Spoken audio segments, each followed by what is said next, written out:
Ang huling tagapagtanggol. Sa makakapal na bakawan ng Palawan, kung saan nagtatagpo ang dagat at ang hindi nagagalaw na kagubatan, naroon si Corporal Miguel Santiago, isang Pilipinong marino. Siya na lamang ang natitirang buhay matapos ang isang misyon na naging isang bangungot nang ang isang grupong terorista ay gumamit ng mga sobrenatural na puwersa upang maghasik ng takot at lagim. Ang misyon. Ang kanilang unit na binubuo ng 12 ay inatasang tugunan ang ulat mula sa isang liblib na baryo na tinatawag na San Isidro. Ayon sa mga residente, maraming tao ang nawawala at may mga kakaibang pangyayaring nagaganap.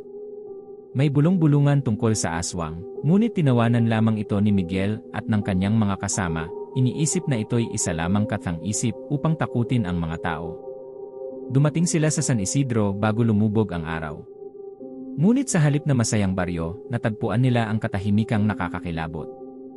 Ang mga bahay ay iniwan ng walang tao, at ang mga hayop ay patay at naagnas.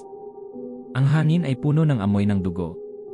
Hindi maalis ni Miguel ang pakiramdam na may mga matang nakatingin sa kanila mula sa dilim. Ang pag-atake. Pagdating ng gabi, ang kanilang mga radyo ay nagising sa putol-putol na static. Team Bravo, iulat ang inyong lokasyon, ani ng boses ni Teniente Reyes. Ngunit bago pa makasagot si Miguel, isang nakakapangilabot na alulong ang umalingaw-ngaw mula sa kabubatan. Napatigil ang lahat. Mula sa dilim, naglabasan ang mga nilalang na parang tao, ngunit gumagalaw na parang mababangis na hayop. Ang kanilang mga matay dilaw na nagliliyab, at ang kanilang mga katawan ay baluktot sa hindi natural na anyo. Pinaputukan sila ng mga marino, ngunit tila hindi tinatablan ng bala ang mga ito.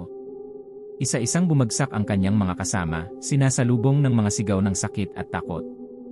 Nakita pa ni Miguel kung paano kinaladkad sa dilim ang kanyang kaibigang si Private Almonte, ang kanyang mga sigaw na putol ng mababangis na ungol. Ang bawal na ritual.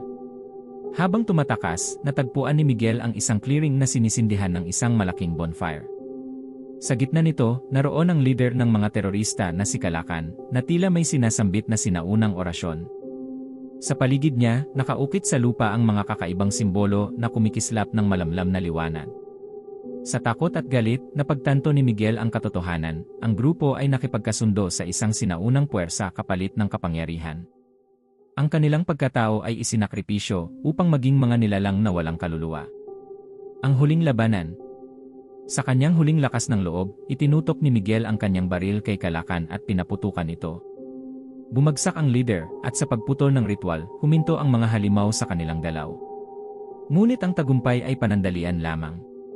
Ang lupa ay nagsimulang manginig, at mula sa bonfire ay lumabas ang isang dambuhalang anino, isang nilalang ng purong kasamaan.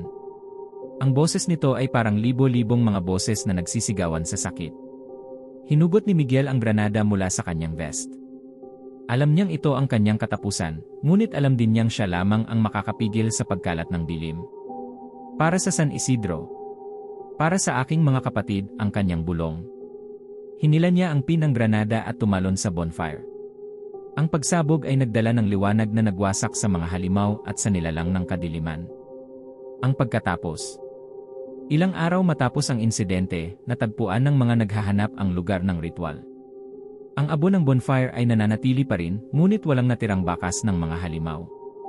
Ang tanging naiwan ay ang dog tag ni Miguel, isang alaala ng kanyang sakripisyo. Bumalik ang mga tao sa San Isidro, at itinuturing si Miguel na isang bayani. Subalit may mga bulong-bulungan na sa tahimik na gabi, mararamdaman pa rin ang presensya niya, isang espiritong nagbabantay laban sa pagbabalik ng kadiliman. Epilogo. Lumaganap ang kwento ni Corporal Miguel Santiago sa buong Pilipinas, at ito'y nagbigay inspirasyon sa maraming sumali sa hukbong dagat. Ngunit ang kagubatan ng Palawan ay nananatiling isang lugar na pinagmamasdan mula sa malayo, dahil sino ang mangangahas na harapin ang mga anino? Handa ka bang pumasok doon?